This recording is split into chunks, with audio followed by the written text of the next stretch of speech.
Welcome to Bodies, Borders, and Breakthroughs, your podcast for a deep dive into the minds shaping global medical education. I'm your host, Dr. Thurusha Naidu, and in today's episode, we will be exploring the work of Dr. Foluso Ishola, an internationally trained physician helping to transform global health and health systems through education, research, and policy.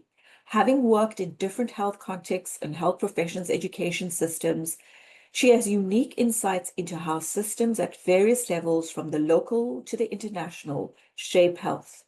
Dr. Ishola has developed a close understanding of how to navigate these spaces in ways that achieve the intended goals while maintaining stakeholder satisfaction. Welcome today, Dr. Ishola. We're so pleased to have you. I'd like to start by asking you um, about about yourself. You've made a journey across the world where you find yourself today.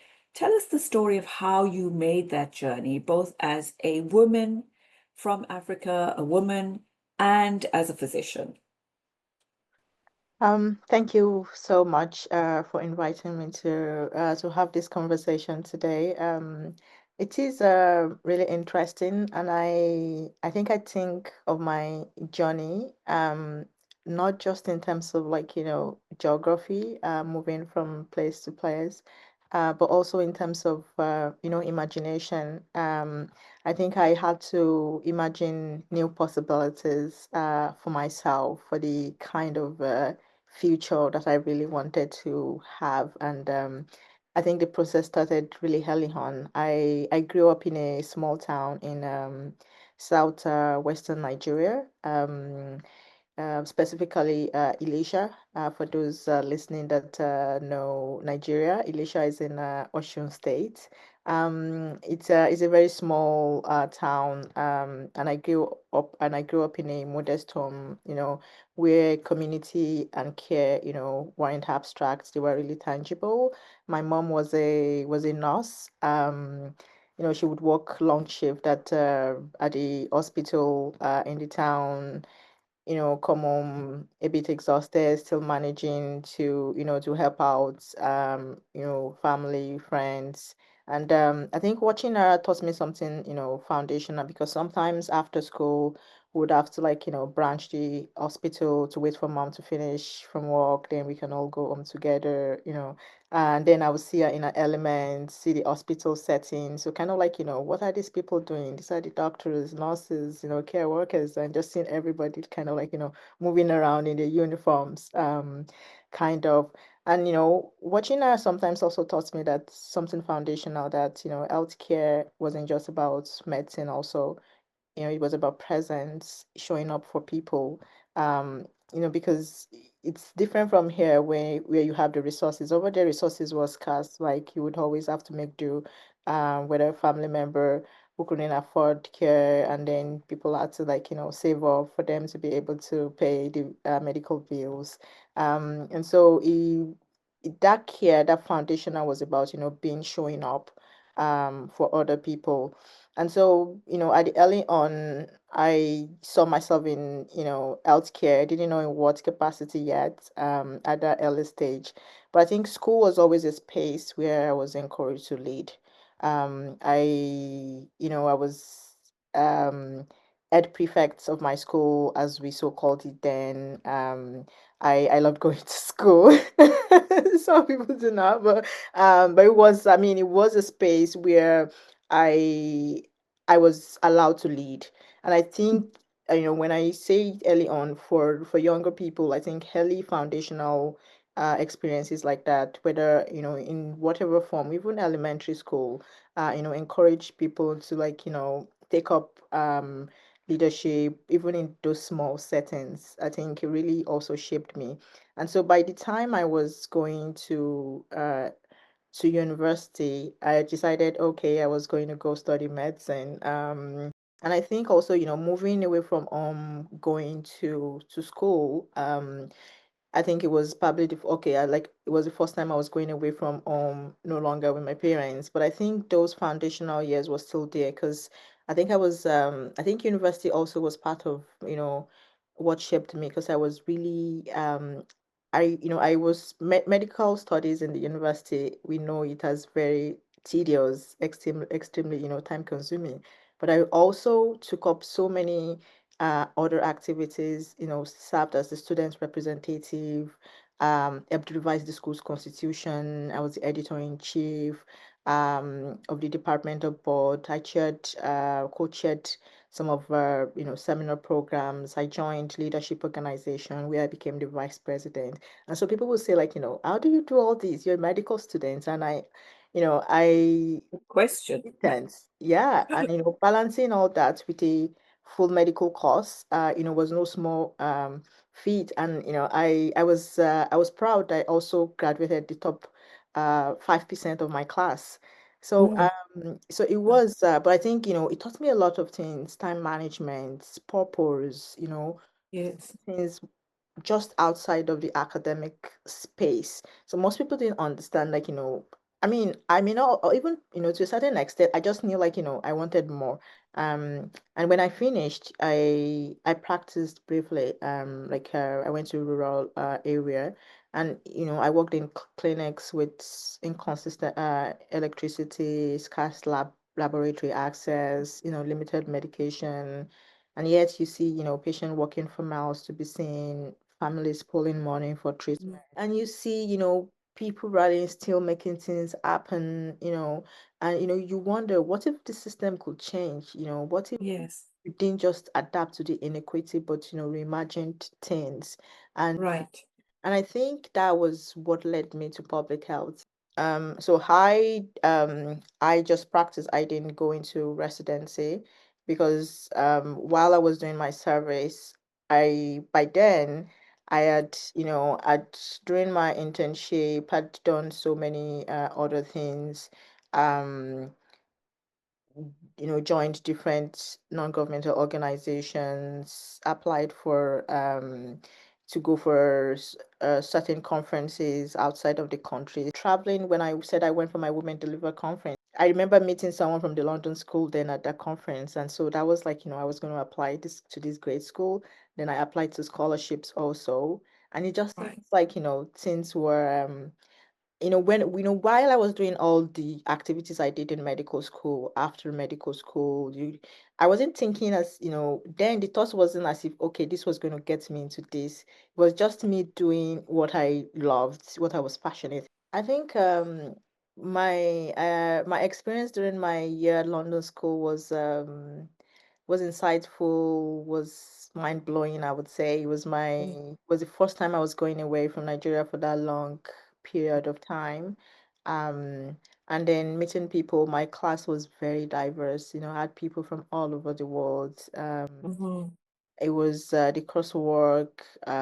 It was life changing. I met a lot of people, spoke to people, and then I started to think early on what would be my next step. My family was thinking of moving to Canada at this stage, and so that was my next journey into immigrating. I was called for interview and I got some job offer. At the same time, I got my response PhD offer. PhD offer, and I was like, what? What did I do? So I was in Montreal, my guild then, and it was a new environment, and trying to really kind of like um Mhm, start the journey with two kids. I think it was challenging.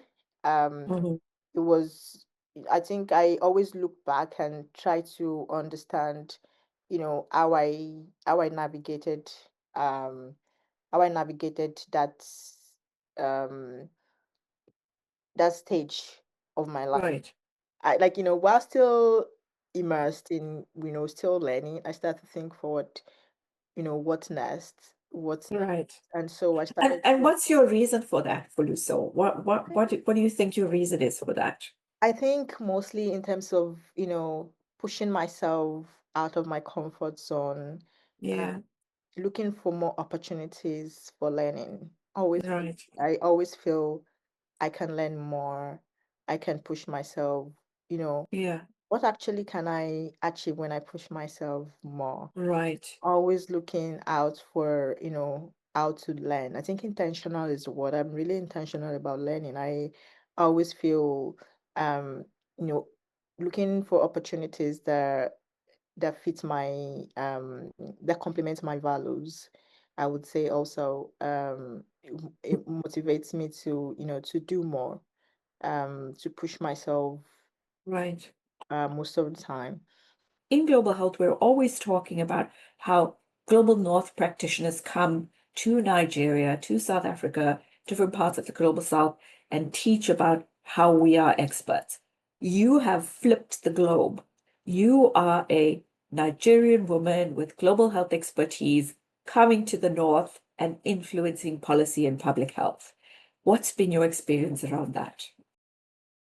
Yeah, that's interesting. And I think, in terms of, when we try to say, in that sense of, like, our perspective about, work from the global south, from the global north, from the global south, and how it passes across.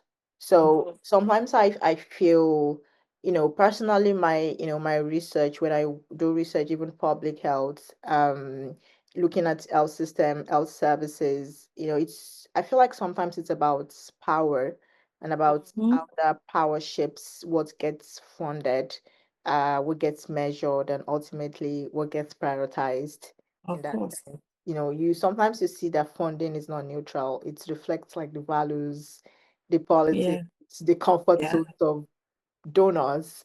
Most of them Yes. are still concentrated in like the global north, whether Mhm. it's bilateral aid agencies, foundations, multilateral. And so even from my work back home, looking at, where funding is coming from, um, you know, the money flowing into global south, but the priorities are set elsewhere. And so Mm. the ongoing tension between the local realities and external expectation. And you see programs that are technically sound but completely miss the cultural, social, or legal nuances of the context they're working in. Would Because you say that they don't see who the people are, what their identities are? So, for instance, someone who is a funder or influencing a funder or owning um, the pot of money that goes with a donor might have a completely different identity and lived experience than the person or the people who are being funded or the work that's being done. It's kind of a, I don't want to put words in your mouth, but kind of a paternalistic type of view. We know better and we're going to give you the funding that you need. Yeah, and I think it's, I think there was a term, the idea that, northern ventriloquism, I think I saw, that's the idea is that the actors from the north are speaking for the south, often with little accountability. So it's not necessarily, I think it's just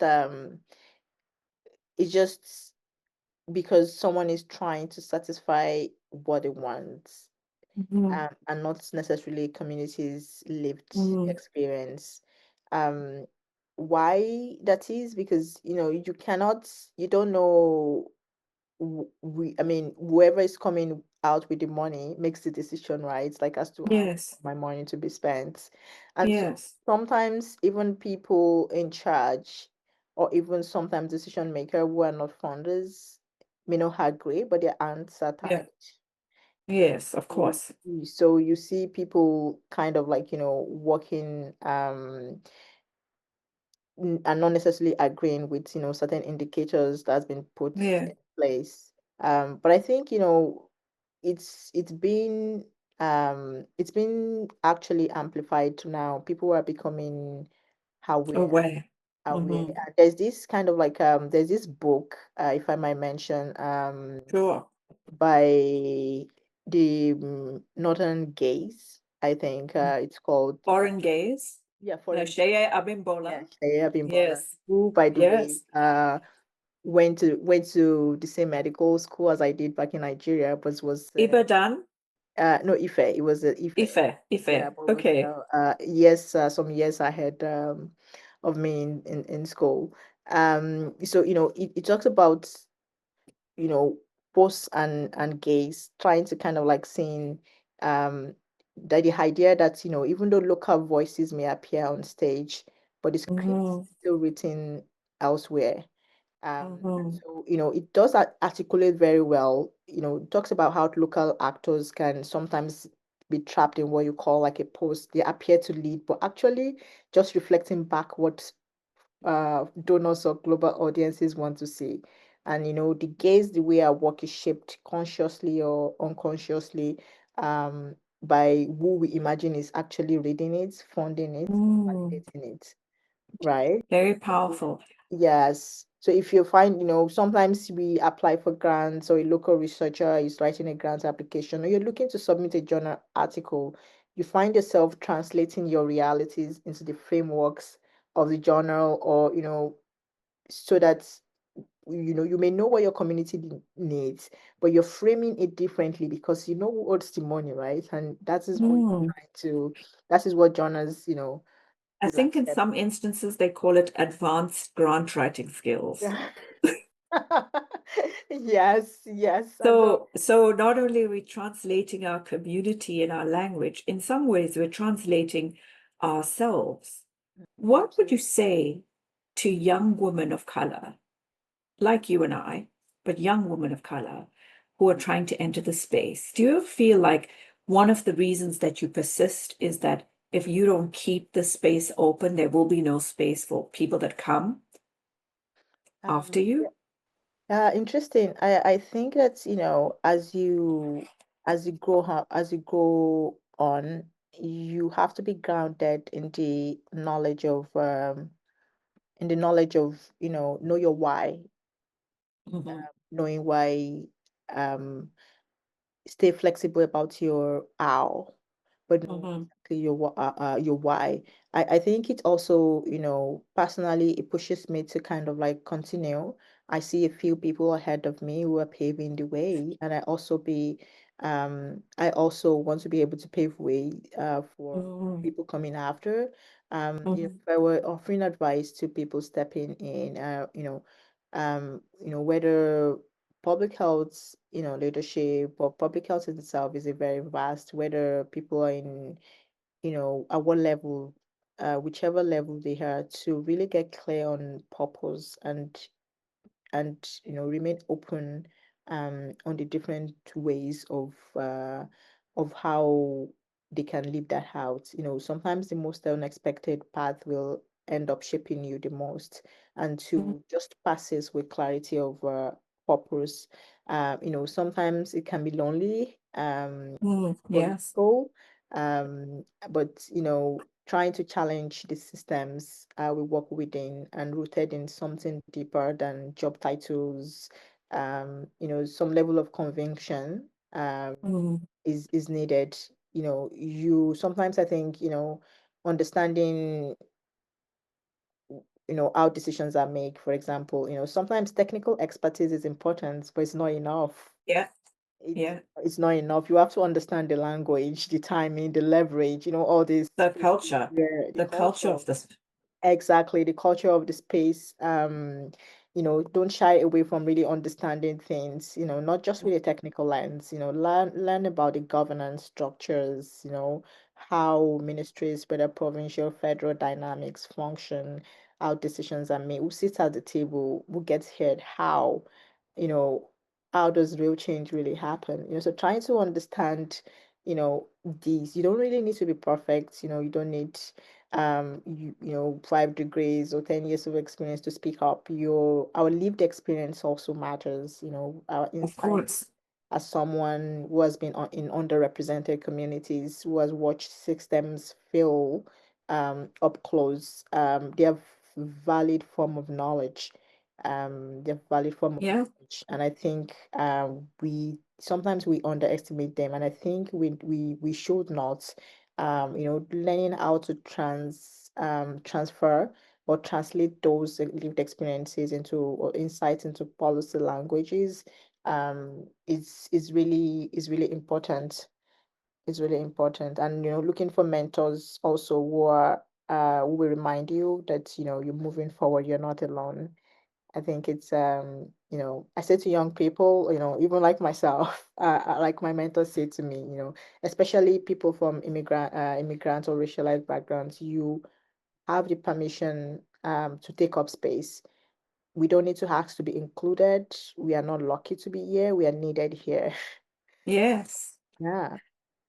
Dr. Foluso Ishola, it's been an absolute pleasure, inspiration, and just wonderful speaking to you today. Thank you so much for your time, your wisdom, your grace, your expertise. We are very grateful. And I'm sure we expect to hear a lot from the audience. Thank you so much. Thank you very much. Thank you for having me today.